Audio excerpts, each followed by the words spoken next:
Salut les grognards. Revue de boîte. La boîte Zvezda de French Napoleonic H. Gustave, 1805-1814. Pourquoi 1814? Eh bien parce que ils auraient pu mettre 1815. Eh bien non, parce que sur cette boîte, vous voyez, nous avons le maréchal Berthier. Et malheureusement, le maréchal Berthier n'était plus de ce monde en 1815. Zvezda nous a fait le plaisir de rééditer cette belle boîte. Alors j'ai eu l'occasion de présenter quelques figurines de cette boîte dans une vidéo il y a pas mal de temps. C'est des figurines, quelques figurines qui m'avaient été données par un des abonnés de la chaîne, Lionel, que je salue. Et ben là, ben voilà, on va voir, je vais vous présenter l'intégralité de cette belle boîte. En fin de vidéo, je vous ferai un petit comparatif avec sa concurrente, hein, la boîte Italeri de Staff Général, French Imperial Staff Général. Donc, on fera une comparaison entre les deux. Donc, comme d'habitude, avec Zvezda, une belle illustration de la boîte. Une belle image pour beau dessin pour illustrer leur boîte.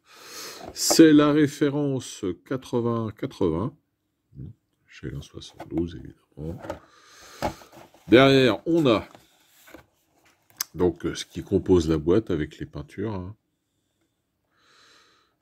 Donc vous voyez, c'est marqué en dessous, adjudant, brigadier général, adjudant général staff. Staff officier, donc bon bah ça je vous laisse traduire. Carabinier du bataillon de Neuchâtel, hein, bah oui, ça on va en reparler. On a un général de division, un général de brigade, un aide de camp de Berthier, et évidemment Berthier. Staff officier, voilà, on a fait le tour. Donc avec la quantité à chaque fois de figurines. Voilà. Allez, on va ouvrir cette belle boîte.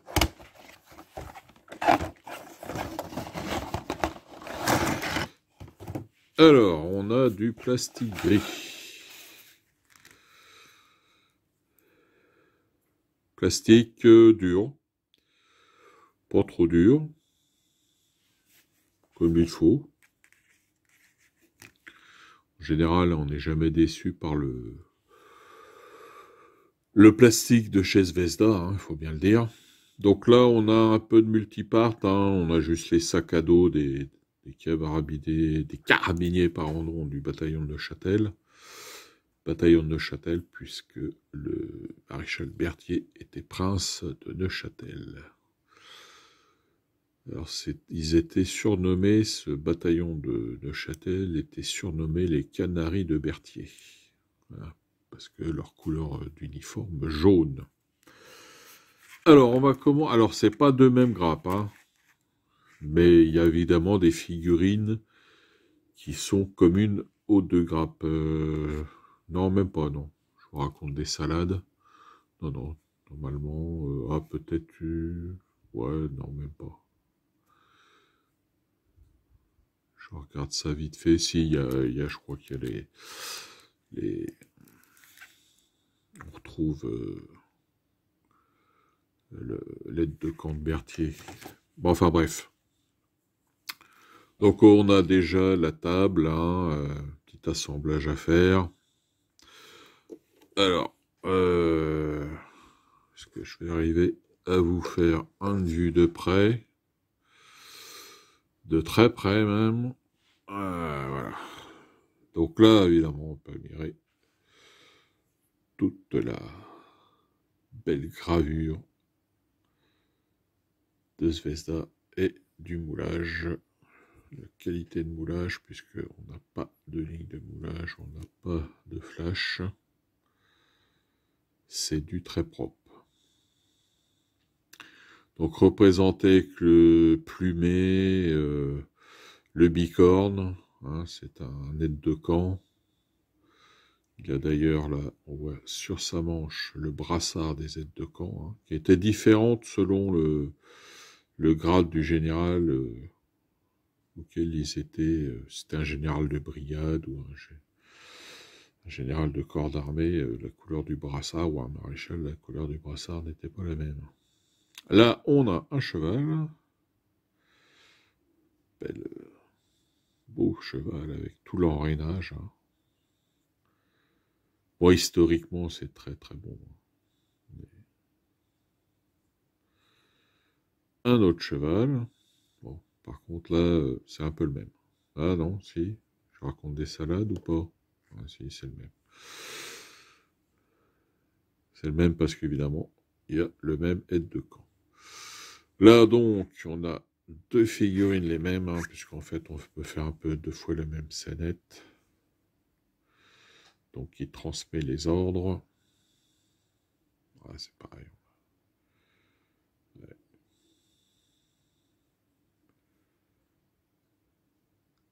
C'est superbe, hein.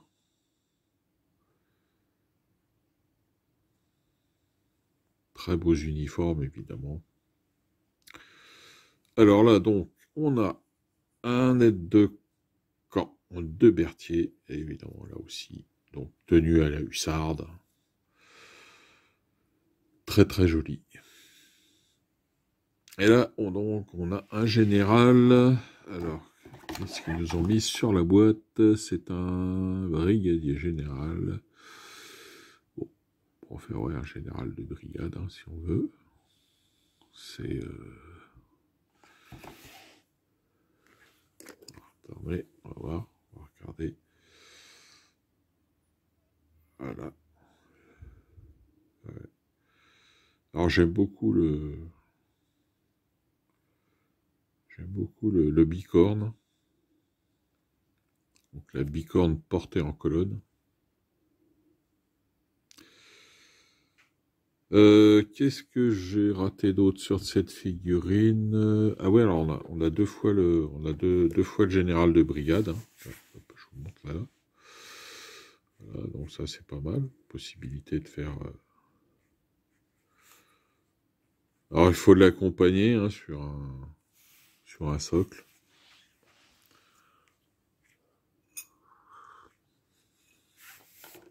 On va passer à la deuxième grappe. Deuxième grappe, donc. Là, on a encore un cheval. Là, il est différent, le cheval. Pas le même. Voilà. Voilà. Donc là, on a... Alors, qu'est-ce qu'il nous est dit? Que c'est un officier de staff, donc officier d'état-major.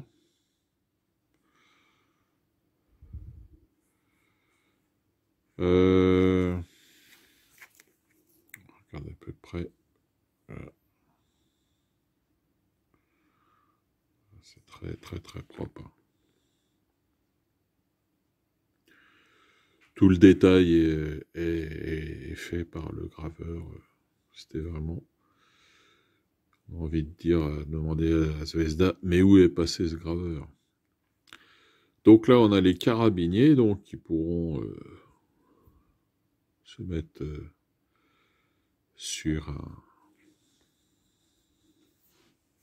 un petit diorama. Donc on en a 4. Hein.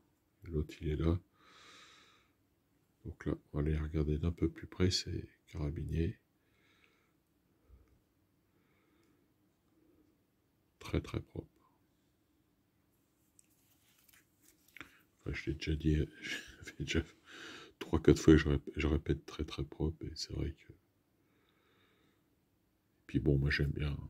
Donc, avec le plumet, les cordelettes sur le bonnet d'ourson, c'est... Grande tenue, quoi. Qu'est-ce qu'on a d'autre sur cette grappe? On a encore un... On a encore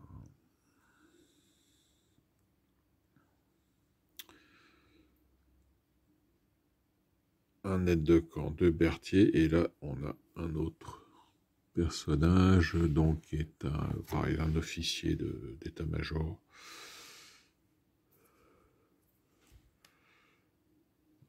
Tout ça, c'est très bien gravé. On va passer, donc là, on a le général. On a le général de division.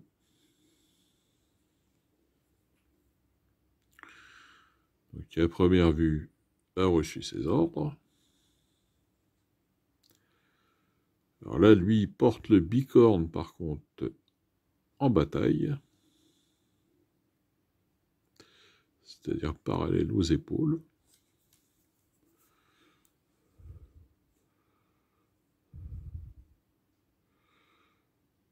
Voilà, donc,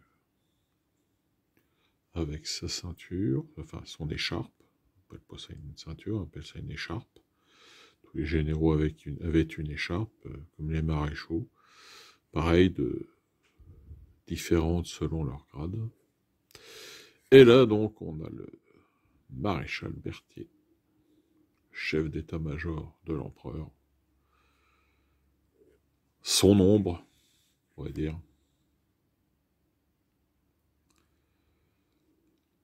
On voit bien avec toutes ces décorations.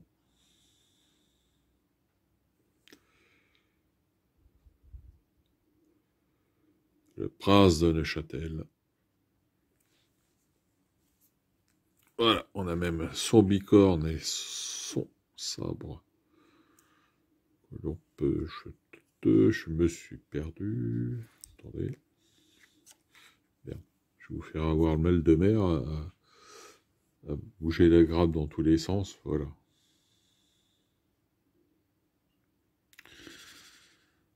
Voilà, donc, écoutez, très très jolie boîte.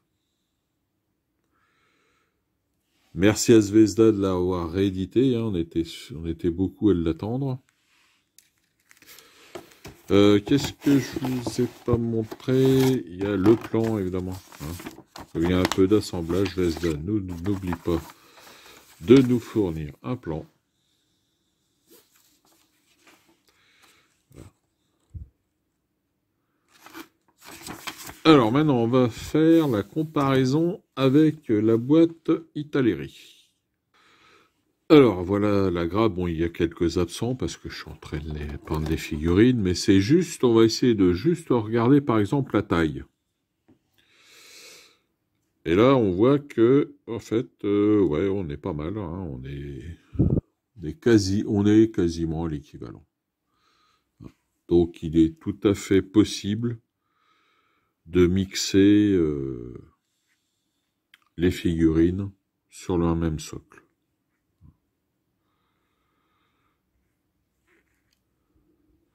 Alors, je dirais qu'au niveau historicité, la Zvezda est plus exacte que la boîte Italeri. Italeri, j'ai déjà dit, là sur l'aide de camp, bon, on a un shako qui est pas vraiment comme il faut. On a ces chasseurs à cheval qui n'avaient pas d'épaulettes. Enfin bref. Si vous reprenez la revue que j'ai faite de cette boîte, donc je dirais qu'au niveau historique, la Zvezda est devant. Après, je trouve que, pour moi, si j'arrive à vous le faire voir, à comparer les deux, attendez, peut-être pas sur cette grappe-là, sur l'autre, est-ce que je peux vous montrer ça ? Voilà. Au niveau des, par exemple, là, je mets deux généraux. Je préfère par exemple le bicorne de la Zvezda. Je trouve le bicorne de la Italeri un peu aplati. Donc là, pareil, je dirais avantage Zvezda. Pour moi. Voilà, goût personnel, je trouve qu'il en est beaucoup plus proche sur la Zvezda que sur l'historique sur la Zvezda que sur la Italeri. Niveau gravure et qualité du moulage, c'est égalité. Voilà. Alors, par contre, maintenant, on va parler de l'utilisation de ces boîtes. Pour un Warhammer, alors s'il y avait, alors si vous pouvez avoir les deux boîtes, c'est super. Mais par exemple, s'il fallait choisir l'une des deux. Pour un Warhammer, je conseillerais plutôt l'Italeri. Pourquoi? Parce que sur l'Italeri, il y a possibilité de faire plus de choses. Un Warhammer, ce qui l'intéresse, c'est pas de faire un diorama. Ce qui l'intéresse, c'est par exemple d'avoir des figurines pour représenter un général sur le tapis de jeu. La mini scénette, c'est pas vraiment ce qui l'intéresse. Il lui faut un général, à côté peut-être une autre figurine. Et là, la boîte Italeri offre plus de possibilités. Parce que dans la boîte Italeri, vous avez possibilité de faire au moins, si je me souviens bien, parce que bon, j'ai déjà ôté, il y a 4, je dirais 1, 2, 3, 4, 5, 6 ou 7 généraux. Et voire maréchaux, il y a des figurines qui peuvent représenter des maréchaux comme celle-là. Donc, voilà, priorité. Je dirais que pour un Warhammer, c'est plus intéressant. Il n'y a qu'une boîte à prendre, ça serait Italeri. Pour faire un diorama, par contre, bah, oui, c'est la boîte Zvezda qui passe devant, puisqu'avec plusieurs figurines, notamment, jusque déjà Berthier en tant que soi, c'est pour faire un diorama, c'est super. Après, bon, je dirais que déjà, avec cette boîte-là, vous pouvez quand même, si vous êtes un Wargamer, il y a quand même possibilité de faire 3 généraux. Hein. On a vu 3 généraux. Même bon, lui pourrait passer pour un maréchal. Hein. Ça serait pas celui-là, là. Bon, ça serait pas une... Ouais, ça pourrait passer pour un maréchal. Hein. Avec un petit artifice de peinture. Voilà. Donc c'est tout ce que je pourrais vous dire là-dessus. C'est en tout cas de très belles boîtes. La Zvezda reste quand même au niveau gravure et historique ma préférée. Voilà les grognards. Bon, j'espère que cette petite vidéo pourra vous servir ou au moins vous aura distrait. On se retrouve bientôt pour une nouvelle vidéo. D'ici là, eh bien, portez-vous bien. Hein. Bon jeu, bonne peinture à tous. Et vive l'empereur.